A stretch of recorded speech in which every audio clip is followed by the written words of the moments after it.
Party వీడిన తర్వాత వరుస సవాళ్లు, చంద్రబాబు టార్గెట్ గా విమర్శలు. విజయవాడ ఎంపీ కేశినేని నాని చంద్రబాబు విషయంలో తగ్గేదేలే అంటున్నారు. చంద్రబాబుకు దమ్ముంటే విజయవాడలో ఎంపీగా పోటీకి చేయాలని సవాల్ విసిరారు కేశినేని నాని. అటు చంద్రబాబుకి ఇవే చివరి ఎన్నికలని కేశినేని చేసిన కామెంట్స్ ఆసక్తికరంగా మారాయి.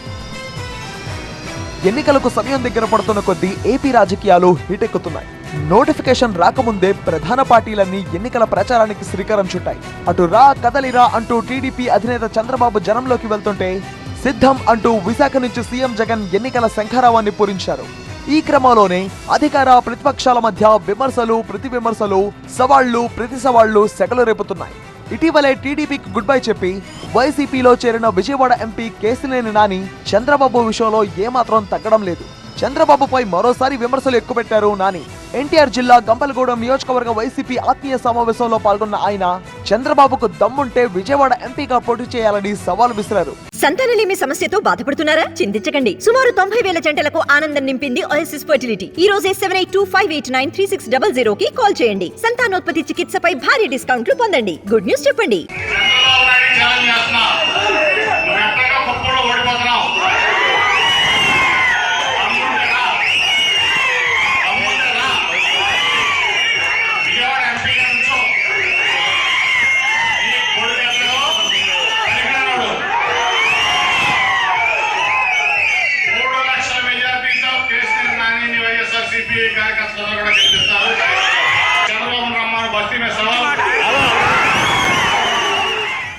మరోవైపు కొడుకును ముఖ్యమంత్రి చేయడం కోసమే చంద్రబాబు తాపత్రయపడుతున్నారని ఆరోపించారు కేశినేని నాని. టికెట్లు అమ్ముకుని మూటాముళ్లే సర్దుకుని చంద్రబాబు హైదరాబాద్ వెళ్లిపోవడం ఖాయమని ఎద్దేవా చేశారు ఆయన.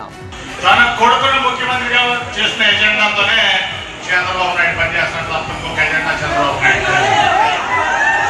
అలాగే చెప్పాను నీకు ఇది ఆఖరి ఎన్నికల్లో చంద్రబాబు నాయుడు గారికి. అది ఆయన కూడా తెలుసు. ఈసారి పోటీ చేస్తాం, టికెట్లు అమ్ముకుంటాం, డబ్బులు కొట్టేస్తాం, మూటాముల్లి సర్దుకుని హైదరాబాద్ వెళ్ళిపోతాం. చంద్రబాబుకు టీడీపీకి ఇవే చివరి ఎన్నికలన్నారు నాని. తిరువూరు ఘటనతో ఎన్టీఆర్ జిల్లా రాజకీయాలు మారిపోయాయని చెప్పారు. చంద్రబాబు నాయుడు గారికి, తెలుగుదేశం పార్టీకి రేపు రాబోయే ఎన్నికలు చివరి ఎన్నికలు. దానికి మూల కారణం తిరువూరులో జరిగిన సంఘటన. నష్టం మొత్తంగా వైసీపీలో చేరిన తర్వాత కేశినేని నాని దూకుడుగా వ్యవహరిస్తున్నారు. ప్రధానంగా చంద్రబాబును వదిలిపెట్టేదేలే అన్నట్లుగా ఆయనపై విరుచుకుపడుతున్నారు. అయితే విజయవాడ ఎంపీగా పోటీ చేయాలని కేశినేని సవాల్ విసిరిన నేపథ్యంలో చంద్రబాబు ఎలా స్పందిస్తారో చూడాలి.